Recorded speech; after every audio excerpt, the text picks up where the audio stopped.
Hello అండి. ఇప్పుడు ఇందులో ఈ ఏవి 18/2023 పేపర్లో ఇంకొక క్వశ్చన్ ఇచ్చాడు. ఇది వచ్చేసరికి బిఎన్ఎస్లో ఉందన్నమాట మనకి ఈ క్వశ్చన్.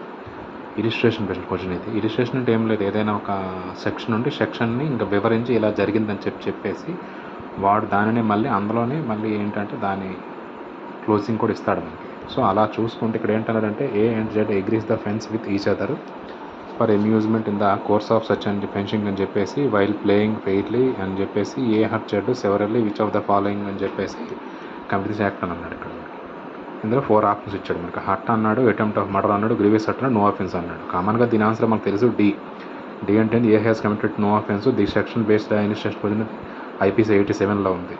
ఐపీసీ 87 అనేది ప్రజెంట్ మనకు వచ్చేసరికి ఇప్పుడు సెక్షన్ నెంబర్ 25 అండి. మనకి సెక్షన్ 25 చూడొచ్చు, చెప్పచ్చు. ఇప్పుడు ఇందులో ఇది మనం వేరే యాక్ట్లో ఎలా వెతకాలి అనుకుంటే ఫస్ట్ ఇది ఏమైనా కేస్ స్టడీని అంటే కేస్ స్టడీ కాదు అలా అని చెప్పి పైన ఉండే ఏవైతే అవన్నీ ఉన్నాయో అవన్నీ మనకు కన్ఫ్యూజ్గా ఉన్నాయి. ఇప్పుడు దీన్ని ఎలా వేరే యాక్ట్లో వెతకాలి అనుకుంటే ఇక్కడ ఏంటంటే అడిగాడు మనకి. ఇక్కడ ఈ క్వశ్చన్ త్రూలో ఏవైతే ఉన్నాయో ఇవి కంటెంట్ పేజ్లో చూసినా మనకి అర్థం కాదు, ఎందుకంటే ఏ వర్డ్ కూడా ఇది కంటెంట్ పేజ్లో ఉండే విషయం కాదు. కానీ కంటెంట్ పేజ్లో ఉండే విషయాలు ఎక్కడ ఇవి చూడవచ్చు మనం. Hurt, attempt to murder, grievous hurt, no defence. ఈ 4 వర్డ్స్ ఎక్కడైతే మనకి మ్యాచ్ అవుతాయో వాటిని చూసి ఒకవేళ ఇదేమైనా ఇచ్చాడని చెప్తే మనం చెప్పొచ్చు. ఇవైతే కంటెంట్స్లో ఉంటాయి మనకి. అంటే క్వశ్చన్లో కంటెంట్ లేదు, కంటెంట్ పేజీలో ఉన్న ఇది లేదు, కాకపోతే ఆన్సర్స్లో మాత్రం కంటెంట్ పేజ్లో హింట్స్ మనకు ఉన్నాయి.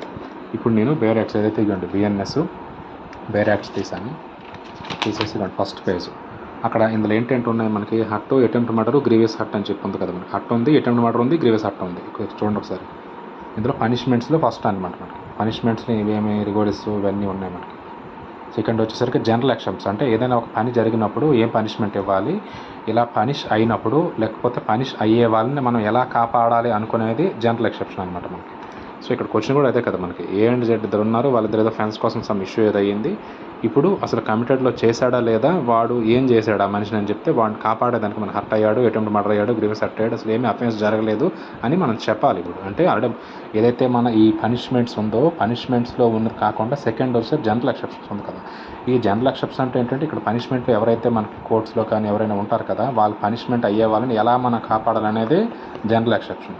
సో ఇందులో ఏంటి మనకి hurt, attempt murder and grievous hurt అని ఉంది కదా మనకి ఇందులో. సో ఇలా చూద్దాం హర్ట్, అటెంప్ట్ మర్డర్ ఎక్కడ ఉందనేసి. సో వీటిలో లేదు.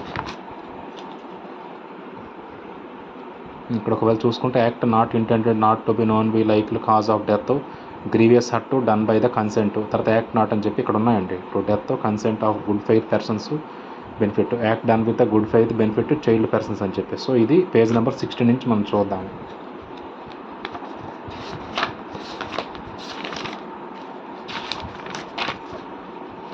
పేజ్ నెంబర్ 16కి వచ్చాను నేను. పేజ్ నెంబర్ 16కి వస్తే ఇందులో ఉందండి మనకు ఆన్సర్. ఇవ్వండి ఏ అండ్ జెడ్ అనేది agree to friends with each other amusement, this agreement implies to consent each suffer from అని చెప్పేసి course without foul play and A playing fairly. So అని చెప్పేసి హర్ట్స్ అనేది ఏంటి Z. So A commits no offence. దీని answer అంటే ఇక్కడ చూడండి. A commits no offence, no offence అదే దాని ఆన్సర్.